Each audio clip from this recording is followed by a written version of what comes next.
The salon of the $15 million mansion in Beverly Hills exploded into deadly silence when William Harrison III, oil and tech mogul, pointed his finger at Sarah Johnson, the young maid who had dared interrupt him during the gala dinner with 50 guests. "Nobody silences me!" thundered the $2 billion man, his face purple with rage, while all present, politicians, entrepreneurs, Hollywood elite, turned to witness what seemed like the public humiliation of an impertinent domestic worker. But Sarah didn't lower her gaze. She raised her yellow-gloved finger and with a firm but devastating voice said, "Mr. Harrison, maybe you should shut up, especially when you talk about honesty in front of people who don't know what you did to my mother." The silence that followed was deafening, because Sarah wasn't just any maid. She was the daughter of the investigative journalist that Harrison had murdered 3 years earlier, and now she had returned to destroy the man who believed himself untouchable. Sarah Johnson never imagined that her law degree from UCLA would lead her to serving Dom Perignon worth $3,000 a bottle while wearing a domestic worker's uniform. But when it comes to revenge, pride becomes a luxury you can't afford. It had been exactly 1 year since she began working at William Harrison's mansion under a false identity, and that evening, the moment to act had finally arrived. The irony was bitter as poison. Harrison was organizing a charity dinner to support free journalism, while in his private study, he still kept the threatening letter he had sent to Rebecca Johnson, Sarah's mother, 3 days before her death. Sarah had seen it with her own eyes during her nocturnal explorations of the house, that letter which began with apparently courteous words and ended with barely veiled threats about the risks of the journalistic profession. Rebecca Johnson had been a respected investigative journalist, specialized in corporate corruption and environmental crime investigations. She was about to publish a devastating exposé on Harrison's illegal oil dealings in Alaska, documents proving bribery of EPA officials, contamination of pristine wilderness areas, and the disappearance of inconvenient environmental activists. The investigation would have sent Harrison to prison for decades, but Rebecca never managed to publish it. She died in a car accident the evening before publication, an accident too convenient to be coincidental. The car crashed into a tree on a road she had traveled for years, but that time the brakes didn't work. The investigation was superficial, quickly filed as a tragic accident. The newspaper's editorial staff, intimidated, buried the investigation along with its author. Sarah was only 23 when she lost her mother, but she had inherited the same determination that had made Rebecca a journalist, feared by the powerful.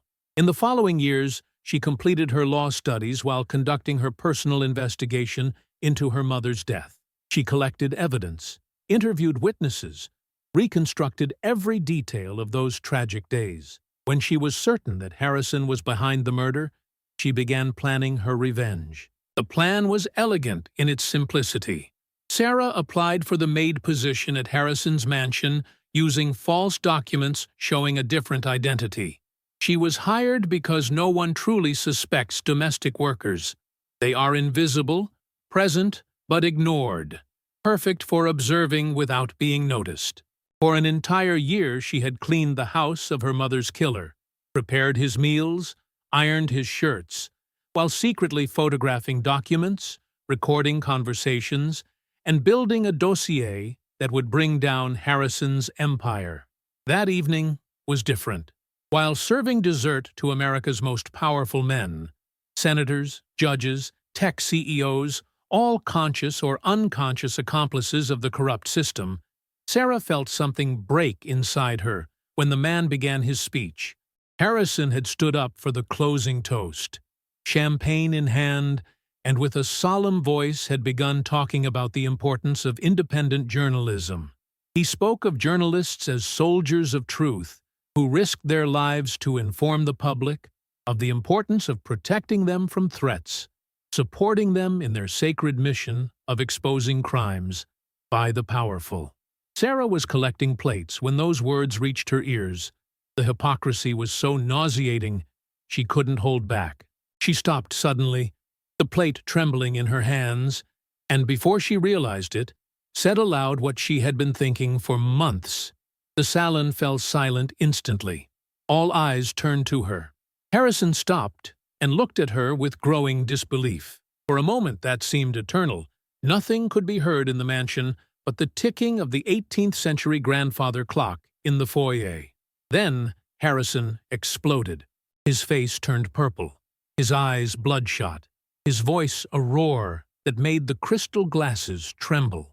He pointed his finger at Sarah as if about to strike her with lightning, screaming that no one had the right to silence him, that she was nobody, just a waitress, a servant who dared interrupt the master in front of his guests. But Sarah had waited 3 years for that moment. All the pain, all the repressed rage, all the thirst for justice exploded in a response that would forever change their lives. Sarah gently placed the plate on the nearest table and slowly, deliberately removed her yellow rubber gloves. All present watched her in religious silence, as if witnessing a sacred ritual. When she raised her gaze to Harrison, there was no longer submission or fear in her eyes, but an icy determination that made the man unconsciously step back. Her voice, when she finally spoke, was firm as rock. She said that maybe he should shut up, especially when talking about honesty in front of people who didn't know what he had done to her mother. Then, with surgical precision, she began to reveal who she really was. Sarah Johnson, daughter of Rebecca Johnson, the investigative journalist who died in a very convenient car accident the day before she was to publish an exposé on Harrison's illegal oil operations in the Arctic National Wildlife Refuge. The silence that followed was so deep you could hear Harrison's labored breathing. Harrison stared at her with eyes betraying a mixture of confusion and growing terror. Something in that revelation, in that implacable tone, had set off all his alarm bells. He had recognized the name, remembered the case, understood who he was facing. Some of the guests began murmuring among themselves, also recognizing the name of the journalist who had died under suspicious circumstances. Sarah continued mercilessly, explaining how she had been his trusted maid for the past year, UCLA Law graduate with access to every corner of his private life, including his study, where he still kept the threatening letter he had sent to her mother. A murmur of shock swept through the salon. Several guests began looking at each other with growing discomfort. Senator Mitchell, present at the dinner and notoriously incorruptible, stood from his chair with obvious nervousness. Harrison desperately tried to regain control, accusing Sarah of being disturbed, of making ridiculous accusations, asking someone to call security. But Sarah wasn't finished. From her apron pocket, she pulled out a small digital recorder and placed it on the table. She explained having recorded many of Harrison's private conversations, including one from 2 weeks ago with his head of security, where they discussed how to handle the Washington Post journalist investigating his fracking operations in Pennsylvania. The panic in Harrison's eyes was now evident. He knew exactly which conversation Sarah was referring to. The next revelation was even more devastating. Sarah had found in Harrison's safe, whose combination she knew because it was her mother's birth date, documents proving payments made to the mechanic who had tampered with Rebecca Johnson's car brakes. Now, even Harrison's most loyal guests were beginning to look around with concern. Some were already getting up to leave, not wanting to be associated with this scandal. Federal Judge Rodriguez, present at the dinner and notoriously honest, stood up and approached the table where Sarah had placed the recorder. He asked if she had concrete proof of what she was saying. Sarah smiled for the first time since the confrontation began, explaining she had enough evidence to send Harrison to prison for the rest of his life. Photos, recordings, documents, testimonies collected in a year of methodical work. Harrison attempted one last desperate counterattack, claiming that everything collected illegally in his house wouldn't be admissible in court, that Sarah had violated his privacy by entering with false documents. But Sarah looked at him with a smile containing 3 years of pain and determination, explaining that she was a UCLA Law graduate with a thesis on evidence collected by private investigators. She knew exactly what was admissible and what wasn't, and every single piece of evidence collected was perfectly legal and usable. She turned to the guests, many of whom were already leaving the room, and revealed the final blow. She didn't even need to go to court. Because the next morning, every major American newspaper would publish the complete story, with names, photos, documents. The public would judge for themselves. It was at that moment Harrison understood he was lost. This wasn't a domestic worker who had discovered something by chance. It was a perfectly orchestrated trap, planned for years, and now it was closing inexorably around him. The guests' exodus was immediate and chaotic. Senators, tech CEOs, judges, and Hollywood elite, who an hour earlier had been toasting with Harrison, now fled from his mansion like rats from a sinking ship. Nobody wanted to be photographed or seen in the company of an alleged murderer when the story exploded in the morning papers. Sarah remained motionless in the center of the salon, watching the collapse of Harrison's social empire in real time. The man who, for years, had controlled politicians and journalists through blackmail and threats now found himself completely alone, abandoned by all those who once owed him favors. Enjoying the story? Give it a little like, and don't forget to subscribe. Now then, let's carry on. Power, Sarah understood in that moment, is always an illusion based on fear and consent.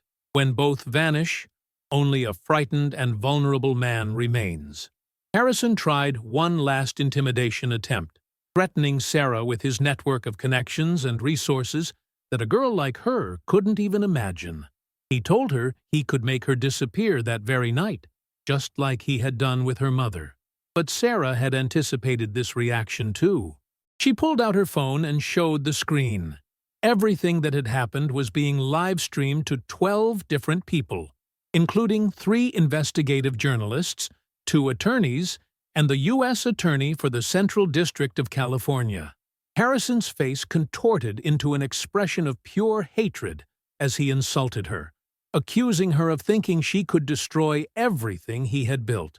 Sarah responded with Olympic calm that she didn't think she could destroy it. She had already done it. At that moment, copies of all collected documents were arriving at the newsrooms of 8 different newspapers. The next morning, her story would be on every American front page.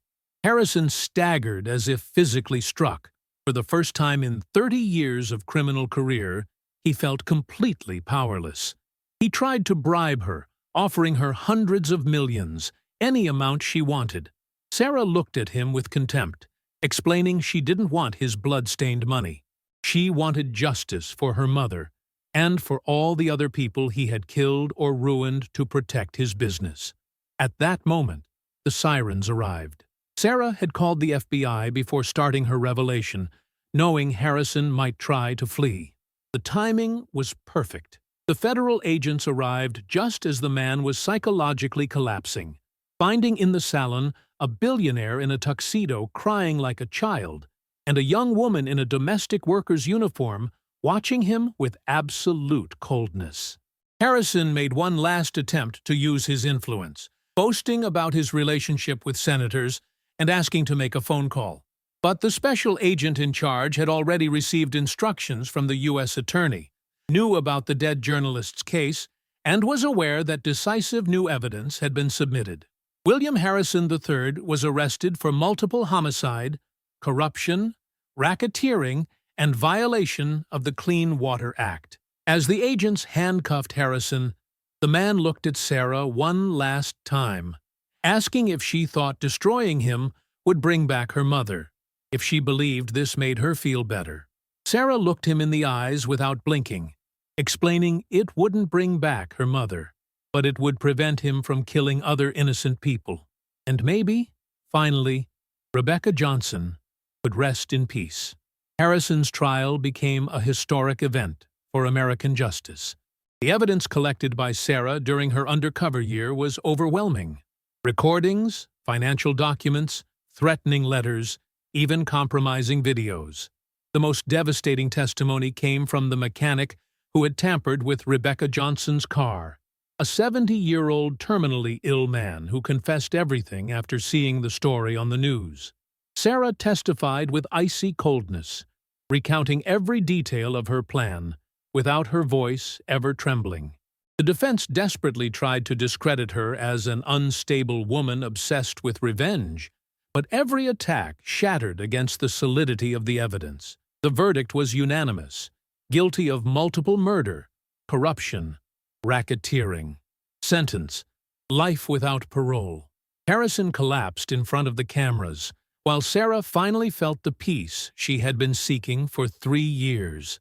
After the trial, Sarah systematically refused all offers coming from around the world: publishing houses, Hollywood, prestigious universities. She didn't want to turn her mother's death into business. Instead, she founded the Rebecca Johnson Foundation to help families of victims of unsolved crimes, offering free legal support to those who couldn't afford it. Sarah knew that revenge had changed her profoundly. A year of deception, manipulation, and ruthlessness had transformed her. She was no longer the innocent girl from before. One evening, she received an unexpected visit. Michael Harrison, William's 24-year-old son.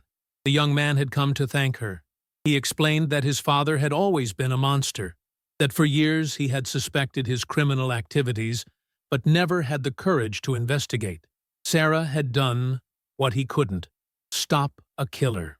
Michael was liquidating all companies inherited from his father to donate the proceeds to victims' families, and asked to help the foundation with his work as a private investigator. Sarah saw in Michael the possibility of transforming evil into redemption, giving someone the chance to choose a different path from their father's sins. 2 years after the trial that sealed William Harrison's end, Sarah had managed to build a new identity based not on revenge from the past, but on constructive justice in the present. The Rebecca Johnson Foundation had grown far beyond her initial expectations, becoming a reference point for 57 families who had managed to obtain truth and compensation for crimes that seemed destined to remain unpunished forever. Michael Harrison had become much more than a collaborator. He was her right hand, a talented private investigator who had transformed shame for his father's crimes into a personal mission of redemption. Together they had created a team of professionals: investigators, lawyers, journalists, psychologists, all united by the same passion for social justice and the conviction that no victim should be forgotten by the system. The foundation operated from the same mansion where Harrison had once held his power dinners, purchased by Sarah with money from the settlement obtained from the state for her mother's death. The building that had been a symbol of corruption and impunity had been transformed into a center for social justice. The salon where Sarah had exposed Harrison was now a conference room where victims' families, lawyers, and journalists met to plan new investigations, share experiences, find strength to continue fighting. One autumn morning, while Sarah was reviewing documents from a new particularly complex case, a young environmental activist who died under suspicious circumstances after reporting illegal toxic waste dumping, Michael entered her office with an expression she had never seen before. In his hands, he held an envelope that seemed to weigh more than its material content. The letter had come from ADX Florence Federal Prison, where William Harrison was serving his life sentence. Sarah immediately recognized the handwriting of the man she had hated for years, that same script she had seen on compromising documents and threatening letters. With slightly trembling hands, she opened the envelope and began reading what turned out to be a complete confession. Harrison had written a detailed confession of all crimes committed in 40 years of criminal career. Names, dates, places, methods, accomplices, everything documented with the maniacal precision of someone who had kept accurate records to protect himself from possible betrayals. Crimes for which he was never prosecuted, Murders that were never connected to him. Corruption that had influenced elections and public contracts for decades. In the letter, Harrison explained he wasn't seeking forgiveness or sentence reduction. His 2 years in prison had made him understand something he had ignored his entire life. Every person he had killed or ruined belonged to someone who loved them, just as Rebecca belonged to Sarah. There were other families who deserved to know the truth about their loved ones, other Sarahs who had the right to obtain justice. The confession was with his attorney, with precise instructions to deliver it to the Rebecca Johnson Foundation if Sarah would accept receiving it. It was, in a sense, the final act of the transformation Sarah had begun that evening in the mansion, transforming destruction into reconstruction, personal revenge into collective justice. Sarah put down the letter and looked out the window. In the same garden where Harrison had once walked plotting murders and corruption, now children of families assisted by the foundation were playing while parents participated in psychological support groups. It was a perfect symbolic transformation. Evil that had generated more evil now generated hope and healing. Michael asked what she intended to do, whether she would accept this confession that could reopen dozens of unsolved cases, give answers to hundreds of families, but also bring back painful memories she had painstakingly learned to manage. Sarah made the decision without hesitation. She would accept the confession, not for Harrison, not for herself, but for all those families who had the right to know the truth. She stood from the desk and headed for the door, telling Michael to call the press. It was time to let the world know that justice never stops, never settles for a single victory. It continues, transforms, evolves, and always finds new ways to shine through the cracks that corruption and impunity try to seal. As she left the office to begin what she knew would be a new phase of her mission, Sarah felt she had finally found her place in the world. She was no longer the daughter of a victim seeking personal revenge. She had become the guardian of truth for all those who could no longer speak, the voice of those who had been silenced by violence and corruption. The mansion that had once been the symbol of corrupt power was now a beacon of hope, guiding other victims toward justice. And the maid who had dared challenge a billionaire had become the voice of all those the system had forgotten. Truth, Sarah had learned through years of pain and struggle, is like a seed. It can be buried, trampled, ignored, but sooner or later it always finds a way to grow, bloom, and change the world forever. Like, if you believe justice can come even after years. Comment which moment struck you most in this story. Share to inspire those who have never stopped fighting for the truth. Subscribe for more stories of justice, courage, and redemption. Sometimes it only takes a brave maid to bring down an empire of lies. Sometimes revenge transforms into something greater, justice for all. And sometimes the one who seems invisible is the one who sees everything. Because truth doesn't need to be rich or powerful to win.